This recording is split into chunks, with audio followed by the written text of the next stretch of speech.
Internamente, acho que o Trump vai ser muito melhor que a Câmara. E que o Economicamente. E que o Biden. A política econômica do Biden foi um fracasso. A ideia do Bidenomics, né, que é a economia do Biden, foi uma ideia de gastar muito dinheiro e distribuir handouts, né? Incentivos, bolsas, coisas, enquanto o poder de compra do americano foi afetado e abalado pela inflação. Para ser justo, a inflação não começou por políticas do Biden. Começou, era um resultado da pandemia, Exato. que ele assumiu, mas ele que lidou e o eleitor viu isso como um problema. Ele não focou em resolver a inflação, mas em estimular a economia. Ele achou que era mais importante só a evolução econômica e a inflação em segundo plano. Ele perdeu a eleição em grande medida Por conta por disso. causa da inflação. O preço das coisas ficou muito alto. O Trump vai resolver isso, porque a inflação já está caindo. Inclusive, ontem, os juros nos Estados Unidos foram rebaixados mais uma vez. Os juros estão caindo porque a inflação está caindo. Então, os Estados Unidos já está numa Isso tendência é de confiança no mudança. governo? Não, isso é uma decisão do Fed que já estava estabelecida e ela é Ah, é? baseada em indicadores econômicos, ou Ah, seja, tá. a inflação já está caindo. E isso já é um resultado da política econômica, mas demorou muito, mas ela vai acontecer naturalmente. Só que ela não vem imediatamente. E o Trump será beneficiado. Acho que tem um elemento ideológico de discussões que o Trump vai ser melhor, que é a questão dessa discussão que a esquerda se tornou uma, sei lá, um grupo, uma ideia política de debater coisas irrelevantes e Megazord pequenas. De coisa identitária única. Você tem uma identidade única, e Sim. eu também. Então agora nós vamos vamos defender a identidade do Vilela. A gente está quase nesse ponto. Entendi. São micro grupos. E isso não conversa mais com grandes populações, com classe trabalhadora, com negros, com latinos, Mulheres. com mulheres. Não conversa com mais ninguém. As pessoas não estão preocupadas.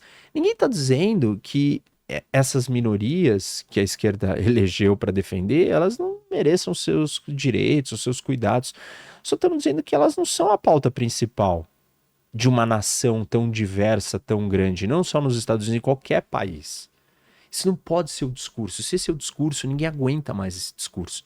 Além dele ser completamente translocado com a realidade. Separatista, né? Divisor. Separatista, divisor. E assim, ele é uma discussão de coisas que, pô, são coisas de esfera pessoal. Como você quer viver a sua vida? Você gosta do quê? Você quer comer a batata doce ou arroz? Sei lá, isso é um problema seu, isso não é uma discussão pública, política, nacional, entendeu? E a esquerda resolveu discutir coisas que não são as coisas centrais da vida das pessoas. E por isso que ela tá perdendo no mundo inteiro, e tá perdendo eleitorado em todos os lugares e vai continuar perdendo. Porque essa discussão é descabida. Então, o Trump, ele simbolizava o sucesso, simbolizava riqueza, abundância, e tudo isso contou a favor dele. Acho que nesse sentido ele vai ser melhor. Algumas coisas me preocupam. Eu sou um defensor da democracia. A democracia só funciona com instituição. E instituição é divisão de poder. E eu acho saudável e natural da democracia que ninguém tenha o poder absoluto. Por isso que é democracia. O Trump vai ter a maioria na Câmara, no Senado, maioria de governadores, a maioria na Suprema Corte e o controle da presidência, com uma vitória gigantesca Absurda. do voto popular e do colégio eleitoral, com uma base, uma coalizão política que os republicanos não construíam há muito tempo. Os republicanos não conseguiam fazer uma base desse tamanho, nem ele fez em 2016 uma base deste tamanho. Então, isso é muito mandato, né? Muita força para um líder que é imprevisível, que é errático, E isso eu acho que é preocupante. O Trump está cercado de 3 tipos de grupos ao lado dele. Dependendo do assunto que você fala. Mas tem um grupo que é gente muito maluca. Que vive em teorias assim, própria. Que é o pessoal que invadiu lá o Capitólio. Isso. E se essa galera tiver voz lá dentro, isso é bem preocupante. Bem preocupante.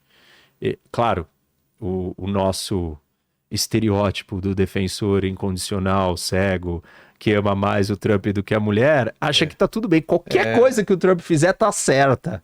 Qualquer coisa tem uma justificativa para fazer. Branca.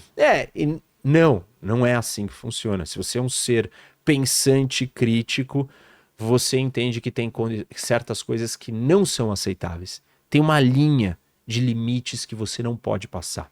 A invasão do Capitólio, dizer que as eleições foram roubadas, essas são linhas que não podem ser passadas. Não devem ser passadas.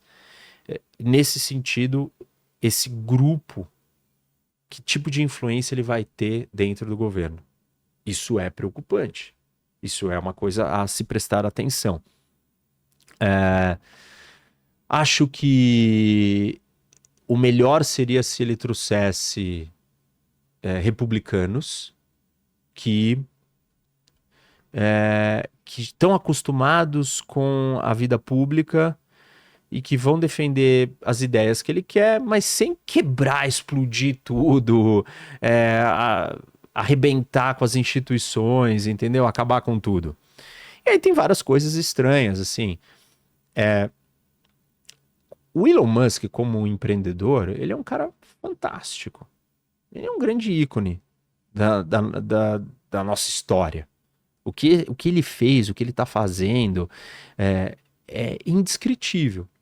Mas, por exemplo, a gente sabe, né, vazou, que ele tem conversas com o Putin. O Elon Musk? Existe uma discussão de abrir um processo de investigação contra ele. Agora que o Trump ganhou, provavelmente isso não vai acontecer.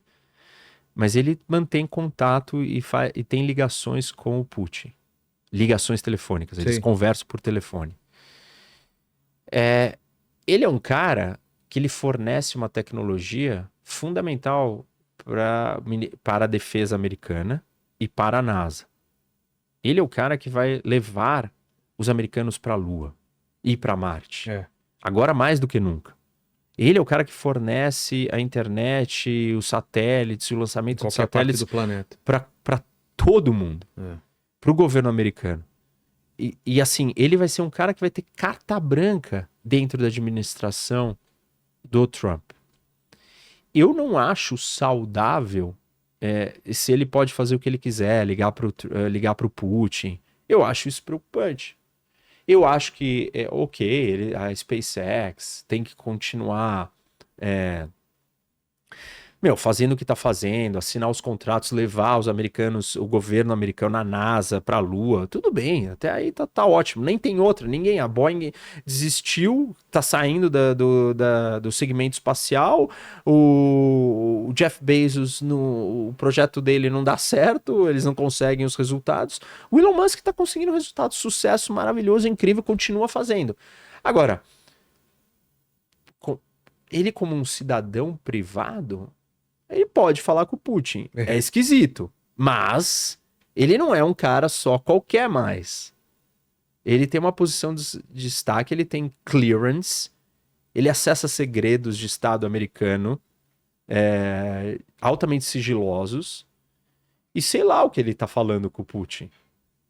Entendeu? Tem coisas de conflitos de interesse na maneira como o Trump conduz essas coisas que são estranhas. E aí, o que é princípio e o que é ser crítico?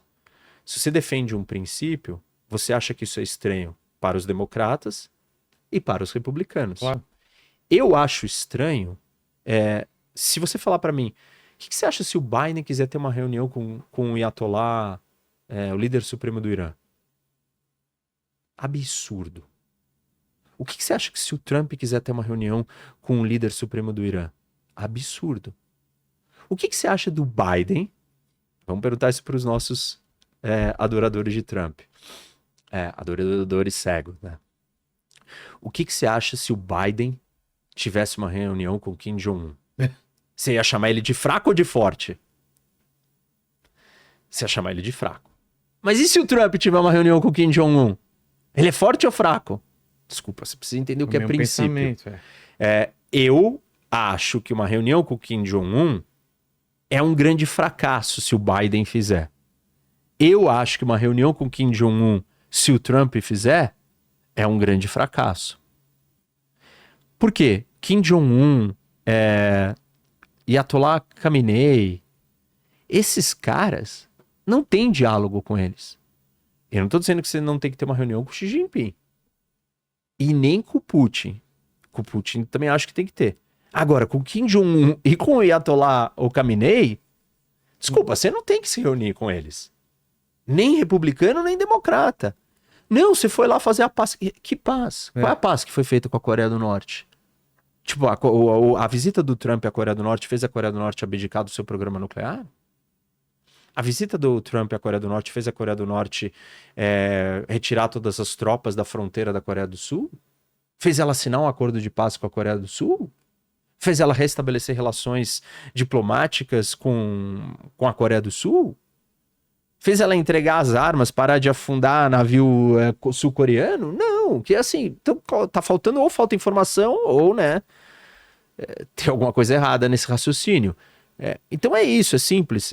Eu acho que o Trump tem o poder de ter a capacidade, a força, a coragem de fazer coisas que outros presidentes não conseguem fazer. Só que ele nunca demonstrou que ele faz essas coisas. Ele nunca deixou atacar o programa nuclear iraniano. Ele nunca disse incondicionalmente que ele vai defender Taiwan. Ele flerta em entregar a Ucrânia para a Rússia. Tudo isso é ruim, que o Trump não parou aí. Ele falou que ele vai tarifar o mundo inteiro. Mano. Inclusive os aliados. Todos. E aí vem a gente. Isso, todo mundo. Que os Estados Unidos é o maior comprador depois da China? E a diferença, né? Porque a China compra commodity e os Estados Unidos compra outras coisas, né? E assim... Aviões... tem um monte de coisa. E se ele fizer isso, ele vai provocar uma reação em cadeia do mundo retaliar. É óbvio. O Brasil não tem reciprocidade diplomática. Você pede visto para o Brasil pede visto para o outro.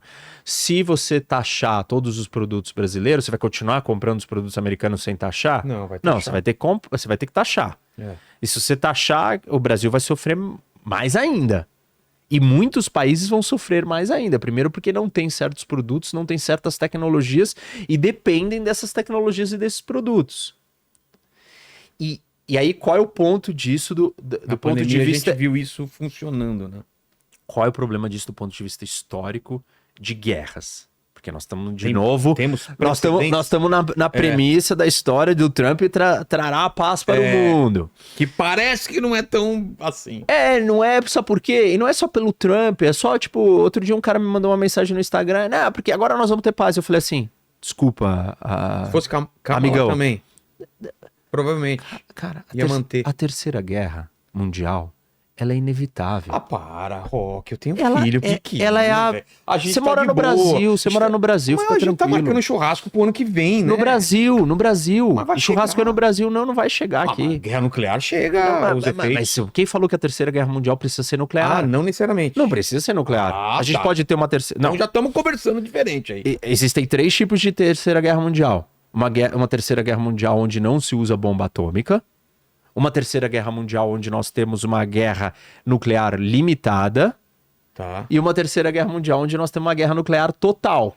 Essa é o fim do planeta Terra e da humanidade. Voltamos para paus e pedras. Isso, é a frase do Einstein. Tem 2 outras opções onde não acaba o mundo, mas tem Terceira Guerra Mundial. Caramba, velho. Então, assim... a ideia de que um presidente pode evitar isso é uma ilusão. Nós estamos fadados, nós vamos caminhar para isso. Porque a história do mundo é essa. A história do mundo é o quê? Um império nasce E aí ele começa a ficar fraco. Enquanto ele tá forte, Enquanto ele tá forte, ele mantém uma certa estabilidade. certa Só que aí paz. os outros que estão fracos vão crescendo, vão acompanhando. E uma hora que quando eles estão próximos, o equilíbrio de poder tá quase... O equilíbrio de poder está alterado. Antes o equilíbrio era esse. E aí o equilíbrio tá assim, o equilíbrio foi alterado. Neste momento, este que está aqui em cima, ele se sente acuado e com medo de perder o trono. E este que está aqui... Ou estes, né? se sentem confiantes, arrojados e assertivos a ponto de fazer o quê? Agir. E eles pensam, eu tenho que agir antes que esse cara decida se recuperar. Exato. E a gente tá exatamente nesse ponto, né? Isso. E na história da humanidade... humana aconteceu e... Na história da humanidade inteira... E aí, assim, não sei o que aconteceu em 2024, que as pessoas acharam, sonharam, que a humanidade decidiu que ela não quer mais guerrear. Eu não sei qual foi esse momento que as pessoas acharam que o paraíso na Terra foi manifestado, e que nós já estamos no paraíso. Elevados. Não aconteceu isso em nenhum momento. Nenhum momento as guerras foram extintas. Não tem nada de estranho numa guerra em 2024, 25, 26, 30, 35 ou 40. Na escala mundial, você tá falando. Não tem nada de anormal. Absolutamente nada de anormal. É a regra. E a regra sempre foi essa. E as guerras não foram extintas da humanidade. Não foi tirado esse DNA dentro do ser humano e falou, acabou, não gostamos mais de guerrear. Somos seres pacíficos. Não. Até se você quiser a paz por submissão completa, tem um nível de submissão que talvez você não vai aguentar. Aí você vai falar assim, não, desculpa, cara, agora, já que você tá me massacrando tanto, que se é pra eu viver desse jeito... Eu tô disposto a morrer. E antes de eu morrer, eu vou tentar te enfiar uma faca e me libertar disso daqui.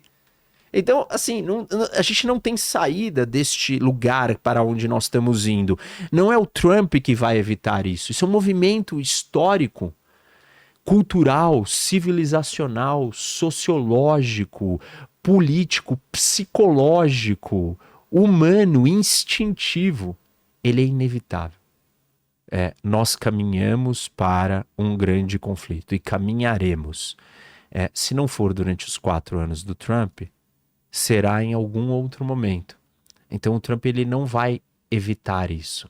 E se a gente tivesse uma vara mágica e o poder de fazer o mundo ter a presidência do Trump para sempre, mesmo assim nós teríamos uma terceira guerra mundial. Mesmo assim. O ponto é, quem vai vencer a terceira guerra mundial? O ponto não é, não quero que tenha a guerra. Quem vai vencer e como isso vai vencer? Um wishful thinking, isso é um sonho, uma utopia. Eu não quero que tenha a guerra. Isso é um sonhador. Você vive no mundo da Alice, da fantasia. O que você tem que entender é como é que eu vou viver com a guerra, como é que eu vou sobreviver e como é que o lado certo vai ganhar essa guerra. Tem essa. Esse é o problema, não é se vai ter ou não a guerra, é quem vai ganhar a guerra. Tem até uma série que mostra como seria se a Alemanha tivesse ganho, né? Isso.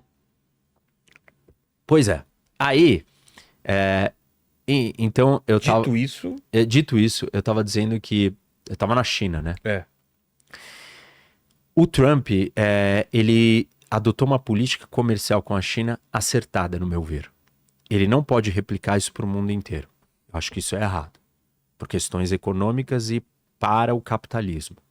Isso é péssimo, perverso e destrutivo para o capitalismo. Em termos de guerra, os períodos que levaram à Segunda Guerra Mundial e Primeira Guerra Mundial eram períodos de protecionismo e de políticas econômicas mercantilistas. O que significa isso? O que é o mercantilismo?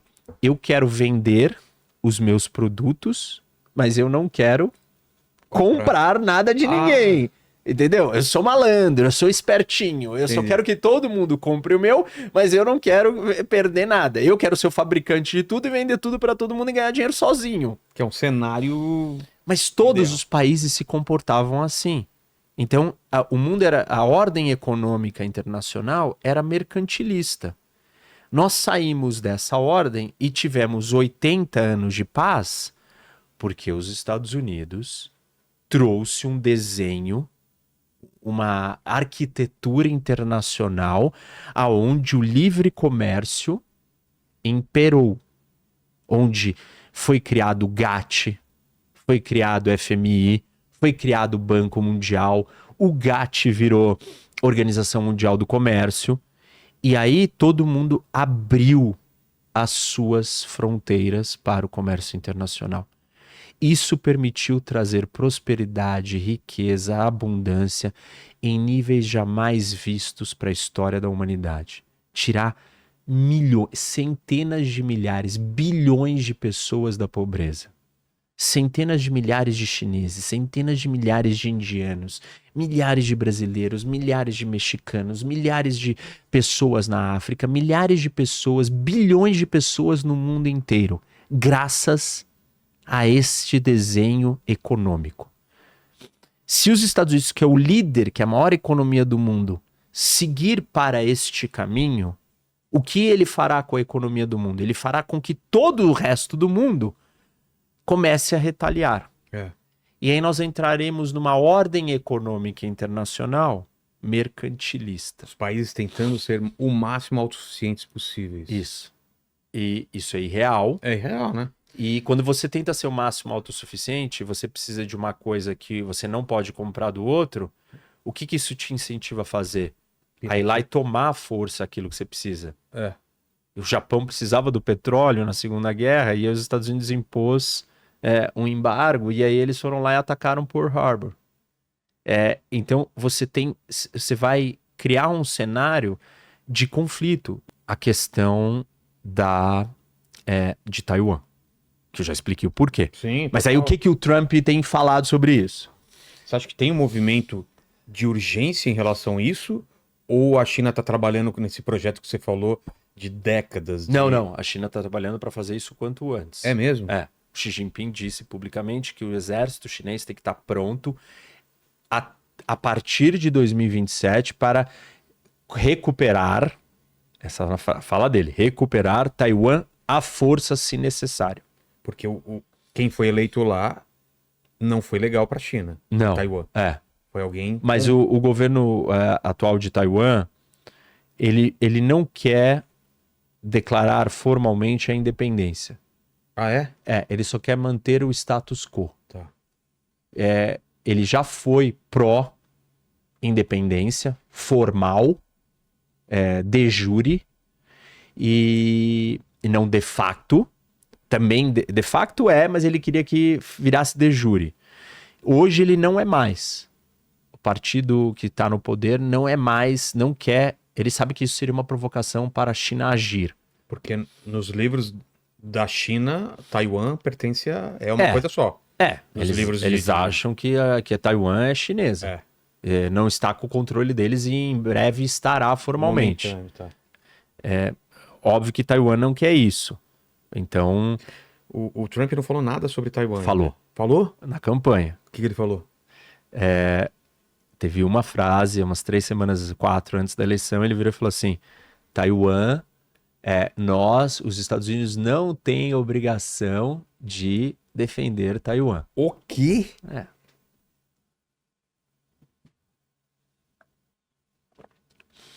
Ele vai fazer isso? A gente não sabe. Ele pode falar isso e mandar uma mensagem direto pro Xi Jinping, né? Se você me perguntar se ele fizer isso, tá ok? Ele trouxe a paz? Não, mas não está ok. Mas isso que eu falei de zoeira, pode ser, ele fala isso publicamente e manda uma mensagem pra China e fala, tava de zoas? A China não acho que vai acreditar. E o efeito que vai causar é destrutivo. Entendi. Porque como é que Taiwan vai ler isso? Tá falando da campanha? Não, Se ele mandar uma mensagem... Não, Taiwan. Quando eu ouvi ele falando isso, como é que Taiwan se sentiu? Desprotegida. É isso. Claro. Em pânico. Em pânico. Como é que o Japão se sentiu? Em pânico. Em pânico. Como é que a Coreia do Sul se sentiu? Em pânico. Como é que a Filipinas se sentiu? Todo mundo vai ser... Como é que a Austrália se sentiu? A Austrália também? Claro. Tá uma do questão lado. de tempo. Isso. Então como é que todos esses países se sentiram? Em pânico absoluto. Ameaçados. E isso é bom ou ruim? Ruim. Para a paz do mundo? Ruim. Ruim, porque quando você tá ameaçado, você faz o quê? Se defende. Isso. E como é que você vai se defender se o seu Japão? O que você vai fazer? Comprar arma. Qual arma? Atômica. Isso. Aí o Japão vai ter uma bomba atômica. Se o Japão tiver uma bomba atômica, o que a Coreia do Sul vai ter que ter? Atômica também. Porque a Coreia do Norte já tem. Aí esse mundo ele é mais próximo da guerra ou menos? Muito mais. Ô trampista cego, caramba, pô, gente. Pô, você pode gostar do Trump, meu. Você pode amar o Trump, tá tudo bem. As políticas dele estão melhores pra dentro da economia americana, pra um monte de coisa. Mas não adianta você ficar repetindo que ele vai trazer a paz. Depois eu quero falar do cenário. Ele não vai trazer a paz se ele fizer cada uma dessas coisas que ele tá dizendo que ele vai fazer. Não vai, ponto. E nem parece também que ele se importa com o que ele fala na campanha ou o que ele vai fazer, né? Isso, a gente não sabe. Óbvio que ele pode não fazer. Eu, no fundo, acho que na hora H... Também acho. Ele não vai fazer isso. Mas como ele diz tanto... Como ele testa coisas em níveis que ninguém testaria fazer... Isso é altamente preocupante. Falar isso quando ele era presidente, lá atrás, é diferente de falar isso agora, Vilela. Por quê? Porque o mundo, já não é mais o mesmo. O mundo já tá aqui, ó. A gente já tá aqui, assim, ó. Não, o cenário na beiradinha. Pega. A gente já tá andando na beiradinha aqui do precipício. Sabe do relógio pro fim do mundo, né? Que a gente nunca teve tão perto da meia-noite, né? O mundo não é o mesmo. E falar um negócio desse a essa altura do campeonato... só deixa a China ter Taiwan de volta. Vê pra gente. Cara, se você tá repetindo isso porque você é tão apaixonado, você ama o Trump mais que a sua mulher, você ama o Trump mais que a sua mulher, cara, você tem um problema assim muito grave. Tipo, esse é um outro tipo de problema. E aí se você ama o Trump mais que a sua mulher, que os seus pais, que os seus amigos, que os seus sócios, você ama o Trump mais que qualquer pessoa, mais que o seu cachorro, mais do que qualquer entidade existente na sua vida, e você não entendeu que fazer isso é nos levar para mais perto de uma guerra, aí o problema é outro. Aí o problema é cognitivo. Vê pra gente quantos segundos tá para meia-noite do relógio final do mundo. Você falou uma coisa que eu queria saber, a gente tá falando do impacto no mundo, mas e internamente, como que o Trump pega esse país aí?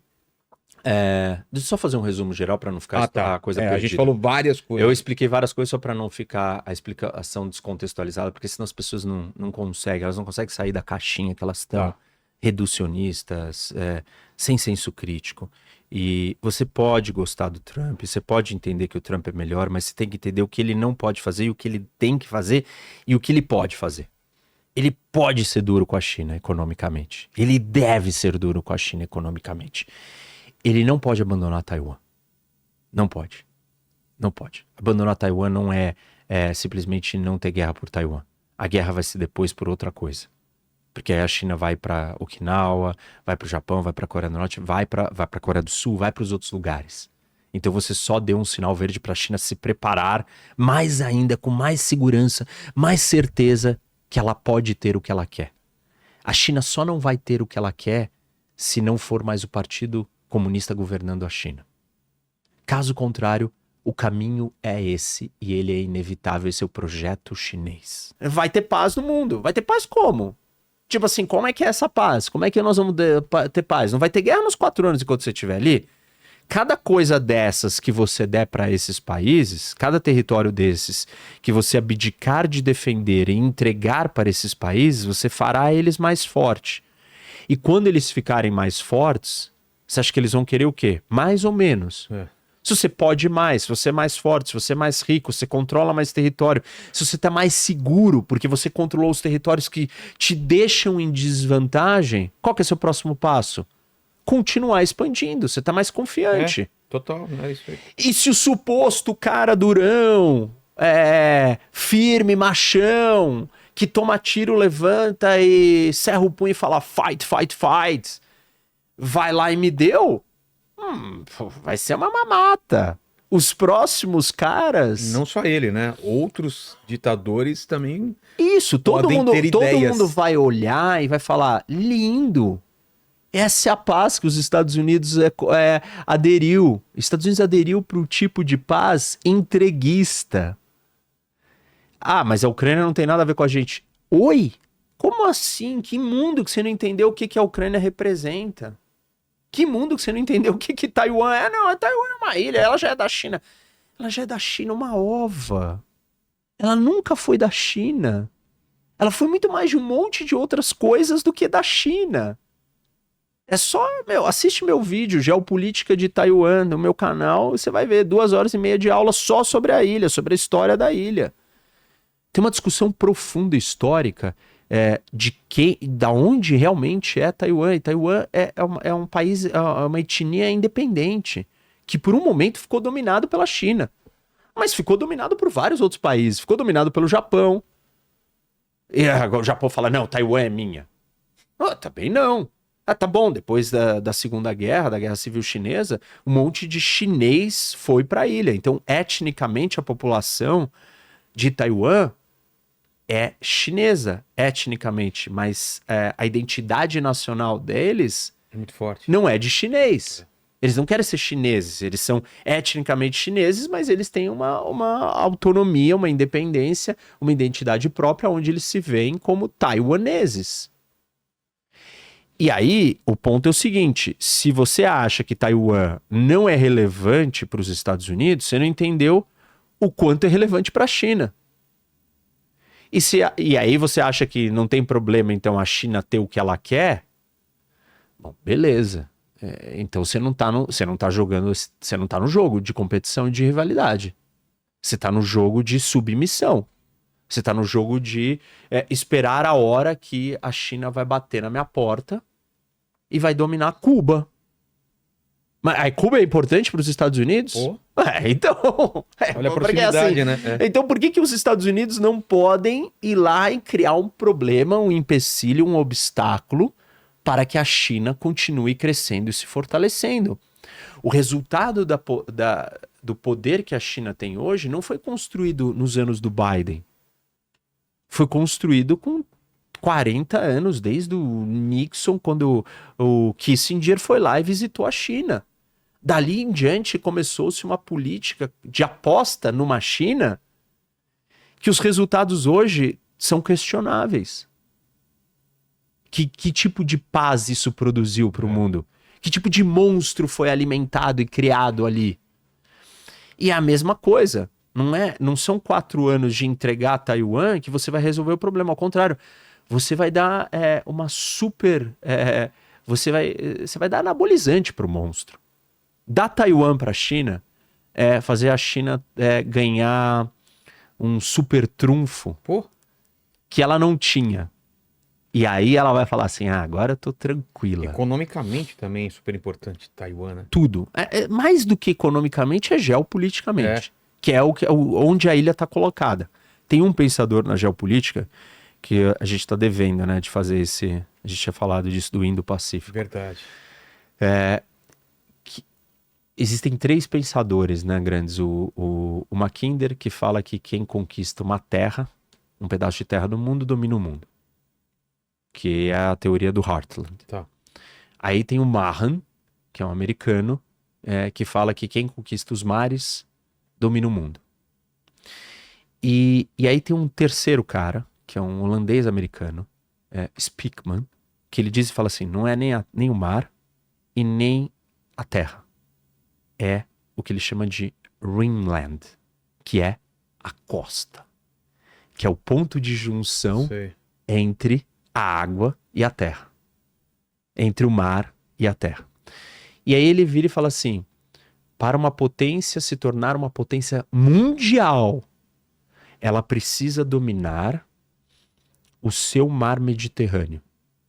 Ele faz uma analogia com o mar Mediterrâneo, porque os grandes impérios romanos, Veneza, Cartago, todos ali no Mediterrâneo, que era um mar fechado. Se você dominar o seu Mediterrâneo, você dominará o mundo. Essa é a tese dele. A do mar domine os oceanos do mundo, você domina o mundo. Domine o Heartland, que é a terra lá do coração da Eurásia, você dominará o mundo. A do Speakman domine as costas. E por que a costa? E aí ele fala o seguinte, porque a costa é o lugar de junção da terra com a água. É o lugar onde moram a maioria das pessoas. É o lugar onde você tem todo o comércio entrando e saindo.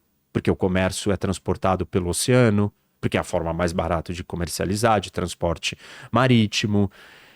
Então, aquele é o lugar mais estratégico. Para você atrapalhar uma costa, você precisa dominar o mar interno. Então, a teoria dele se expande da costa para dominar o seu Mediterrâneo, que é o mar adjacente litorâneo. Sei. E aí ele fala assim, então para você virar uma superpotência, você precisa dominar o seu Mediterrâneo. Qual que é o Mediterrâneo americano? O Mar do Caribe. Certo. Então os Estados Unidos precisam dominar o Mar do Caribe. Como que você pode perder o domínio do Mar do Caribe? Se o seu inimigo ou rival dominar uma ilha, Botar bases lá. num lugar estratégico deste mar Mediterrâneo. Qual é essa ilha? Cuba. Isso. Por quê? Ela está colocada na frente da saída do Golfo do México, aonde desemboca o Mississippi, que é o maior rio dos Estados Unidos, em cima da maior zona contígua agrícola do mundo, que é o Midwest, que você transporta pelo rio Mississippi, maior bacia navegável, em cima da maior maior bacia para uma área contígua agrícola desse nível de produtividade, e você cai no mar. E do mar você exporta. Isso pode ser destruído se você tiver alguém controlando a ilha-chave que faz um estrangulamento e fecha a saída do Golfo do México. Essa ilha é Cuba. Por isso a obsessão dos Estados Unidos com Cuba. Se uma potência quiser destruir e acabar com os Estados Unidos, ela tem que fazer o quê? Ir lá e dominar o Mediterrâneo americano, o Mar do Caribe. Qual o melhor jeito de fazer isso? Dominar Cuba. Por que o momento mais perto da gente chegar no fim da humanidade da Terra, na crise dos mísseis, Da Baía dos Portos. era a crise de colocar os mísseis em Cuba. Então... Aquilo podia ter mudado tudo. Né? Pois é. E aí, o que isso tem a ver com a China? Taiwan. Qual é a Cuba chinesa? Exato. Taiwan. Por quê? Para a China se tornar uma grande potência, uma superpotência mundial, global, ela precisa dominar o seu Mediterrâneo. Qual é o Mediterrâneo chinês? O Mar do Sul da China. O Mar do Sul da China é onde a China está construindo as ilhas artificiais, com bases militares. O Mar do Sul da China é onde ela está brigando com todos os seus vizinhos pelo controle e disputa de ilhas. No Mar do Sul da China é onde está localizado a cadeia de ilhas que podem cercar, estrangular e fazer um bloqueio naval à costa chinesa. Taiwan é a peça fundamental disso daí. Existem 3 tipos de paz. Existem 3 jeitos dele trazer a paz. Qual dos 3 ele vai trazer? Qual a gente sabe que... Sabe não.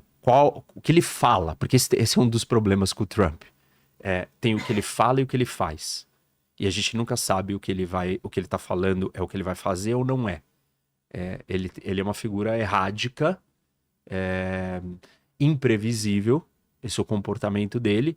Ele acha que isso é estratégico, por vezes, e outras vezes eu entendo que ele se comporta assim porque ele só não sabe e ele vai mudando de ideia no meio do caminho. Vai tateando, né? Então, o que ele pode quais são os caminhos? O que ele diz que vai fazer? O que ele diz que não gosta de fazer, e ele vendeu isso na campanha dele. O mundo está caminhando para a Terceira Guerra Mundial. Eu sou o caminho da paz. E eu não vou provocar guerras. Ele estava brigando com a filha do Dick Cheney, que era o vice-presidente americano. E alguns dias antes da campanha, era o vice-presidente quando o Bush era o presidente. E alguns dias antes da eleição, durante a campanha... O Bush que é republicano também, né? Republicano, Mas é que o Trump brigou com todos quase republicanos. Ele reinventou o que é ser conservador e republicano. Mas essa é uma outra discussão. Bom, mas aí ele estava discutindo com ela, publicamente, e ele virou e falou assim, ela é viciada em guerra. Eles querem guerrear. Esses falcões neo-republicanos dessa época do Bush, eles gostam de guerra. Ao longo da vida política dele, ele falou, eu vou tirar os Estados Unidos das guerras do Oriente Médio, vou sair do Afeganistão. Não foi ele que fez a retirada, mas ele falou que iria fazer isso. Ele começou esse processo. Ele foi lá e encontrou com o Kim Jong-un, eu vou fazer a paz. Ele diz que ele não gosta de guerras. Se ele não gosta de guerras, ele não vai trazer a paz pela via da guerra. Ou seja, a guerra também é um caminho para a paz, né? É. Claramente. Que é a terceira opção que eu expliquei, É. que é na base da força. Então, ele diz isso, eu não sei o que ele vai fazer. Ele não fez isso em 2016. Ele realmente não fez paz pela guerra. Ele não tem mostrado que ele tem esse perfil. Então, não me parece que ele vai derrotar os inimigos americanos. A Rússia, o Isso, com Irã. força. Isso não quer dizer que numa situação de instabilidade muito maior e de muito mais agressividade ou assertividade por parte do eixo das ditaduras, que eu chamo que são 5 países ditatoriais revisionistas que querem mudar a ordem internacional, que é Rússia, China, Irã, Coreia do Norte e Venezuela. Esses 5 países estão unidos. E isso não quer dizer que se eles derem passos muito agressivos, que o Trump, em condição nenhuma, de jeito nenhum, usaria a força para contê-los. Estou dizendo que parece que ele não vai iniciar nenhum movimento brusco. Mas responder. Responder, sim, dependendo do que eles fizerem. Imagino que ele não é uma figura também que vai, se os caras se tornarem, né, se esses países... Não me parece um cara que quer demonstrar fraqueza também diante Nesse de nível, claro que nós estamos aqui no hipotético, não sabemos exatamente qual situação estou falando, só estou dizendo que não é sobre toda e qualquer condição que o Trump ficaria pacato ou passivo, buscando a paz. Essa paz sem briga. Então tem momentos que ele poderia buscar essa briga. Então, se ele não vai fazer essa terceira, sobraram as outras duas. Que a primeira é a do meio, que é a gente negociar e trocar. As posições do Trump, elas oscilam entre esse segundo tipo de paz e o primeiro tipo de paz. O primeiro tipo de paz é você dar tudo pro outro, porque você não tem vontade de lutar. Você não quer, você não tem estômago, você não acha que é produtivo. Então, dou pro outro. E o segundo é a negociação. Tá. A gente tem que olhar para cada região do mundo para responder para isso e entender o que ele diz que pode fazer. Vamos começar pela Ucrânia.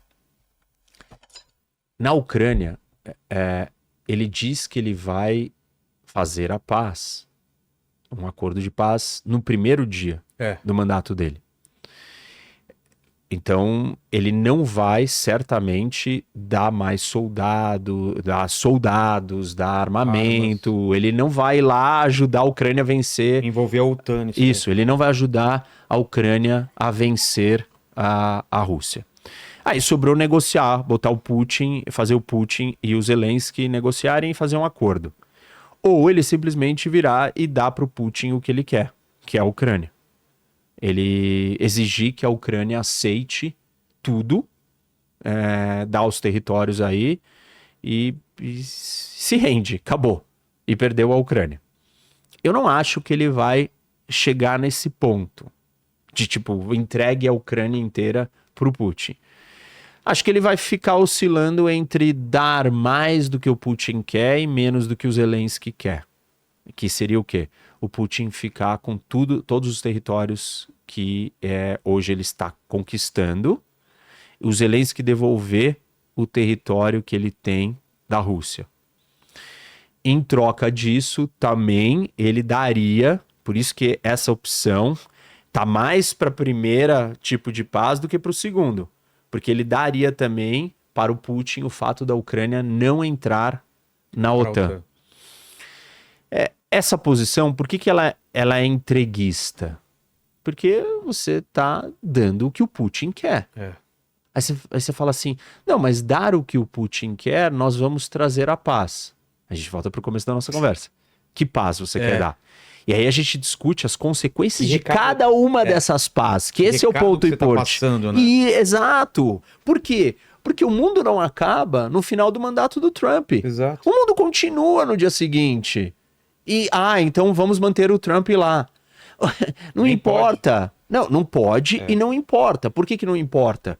Porque o mundo ele tem a sua dinâmica de andamento independente de quem é o presidente americano.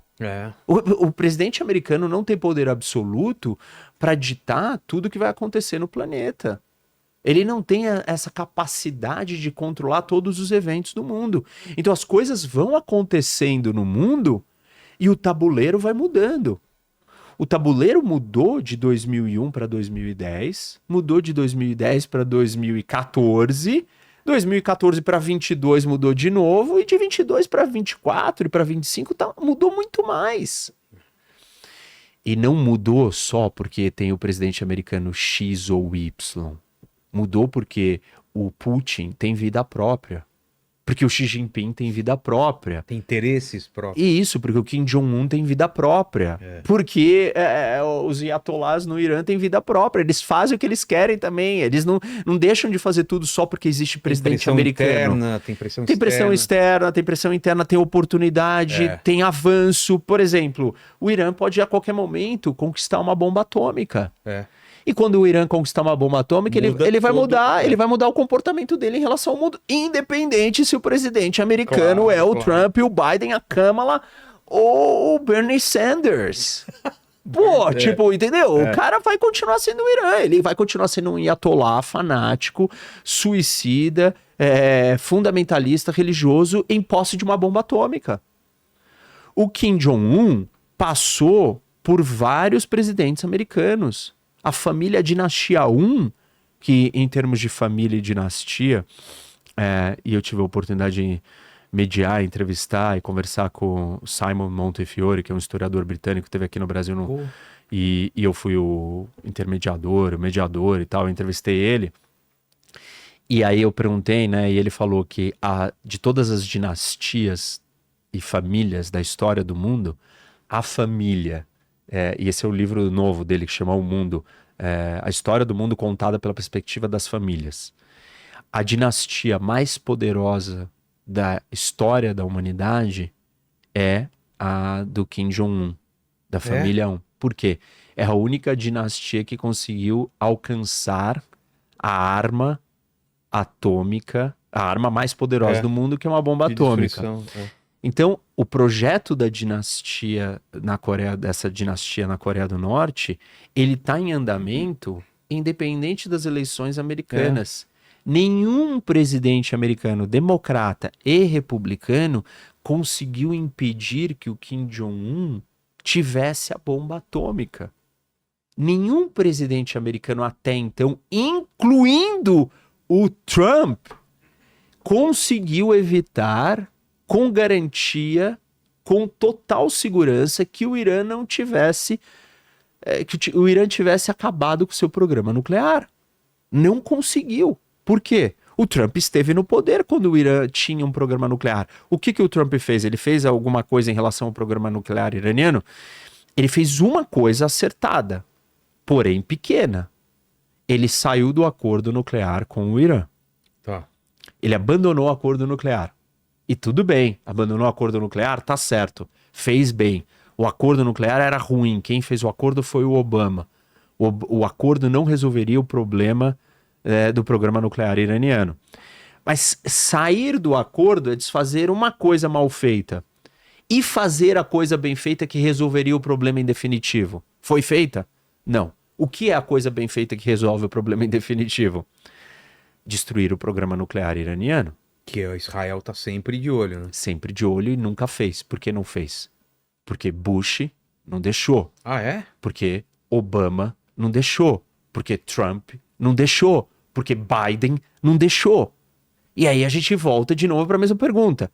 O presidente americano atual, o novo presidente, Trump 2... O laranjão. Vai deixar Israel atacar, ou ele vai dar a ordem para atacar e destruir o programa nuclear iraniano? Ou fazer vista grossa também? Se ele não fizer isso, ele não está trazendo a paz. Ele está trazendo a paz naquele período. Daqui 3 anos, ou 2 anos, ou 1 ano, ou no meio do mandato dele, o Irã vai lá e vai se declarar um país atômico. O Irã atômico, nós não caminhamos para mais perto da paz no mundo. Nós caminhamos mais perto de uma grande guerra. O Trump tem o poder de resolver isso? Em teoria, ele pode escolher fazer um ataque ou permitir que Israel faça um ataque que aumenta em muito as chances do programa nuclear iraniano ser destruído em definitivo. Como já fez no passado, Israel, né? Exato. Que não assumem, né? Mas Não, até... assumiram? No Iraque, e não assume na Síria, mas no Iraque todo mundo sabe. Tá. Nos anos 80 no Iraque, em 2007 na Síria. Aí tem uma outra pergunta que a gente deve fazer para aqueles que querem ser críticos e realistas de verdade. Eu estou dizendo aqui que, então, para resolver o problema do Irã, tem que destruir o programa nuclear. Israel não vai fazer isso sozinho, sem autorização dos Estados Unidos ou sem os Estados Unidos fazendo. De bombardear o programa nuclear iraniano é certeza que vai resolver o problema? Não, não é. Porque o ataque pode não ser bem sucedido a ponto de destruir tudo por completo e o Irã acelerar, então, o seu desenvolvimento da bomba atômica e acabar tendo a bomba de qualquer jeito. Sei. Mas a chance de dar certo é melhor do que não fazer nada. Todos os presidentes americanos, há décadas, estão sentados em cima do problema e jogando o problema para baixo do tapete. Inclusive o Trump. Por quê? Porque ele não autorizou, não fez, iniciou um bombardeio contra as instalações nucleares iranianas. Ele não fez isso. Se você virar e falar para os iranianos, para o regime dos iatolás iranianos, o que você quer para abandonar o seu programa nuclear? Não existe nada que você ofereça para eles no mundo que fará com que eles abandonem esse projeto. Só tem um jeito de você fazer eles abandonarem esse projeto. Você usar a força e falar: eu não vou permitir que você tenha essa arma. E aí a pergunta é: o Trump está disposto para permitir isso? No seu primeiro mandato ele não esteve. Ele estará nesse? Se você me perguntar, do ponto de vista para trazer estabilidade para o mundo, para mim você vai trazer estabilidade e vai resolver um problema que pode levar a uma grande guerra, você precisa destruir as instalações nucleares iranianas. Então, o caminho para a paz, na minha análise, Passa por isso. passar por destruir o programa nuclear iraniano. Putz, que isso é bem complicado.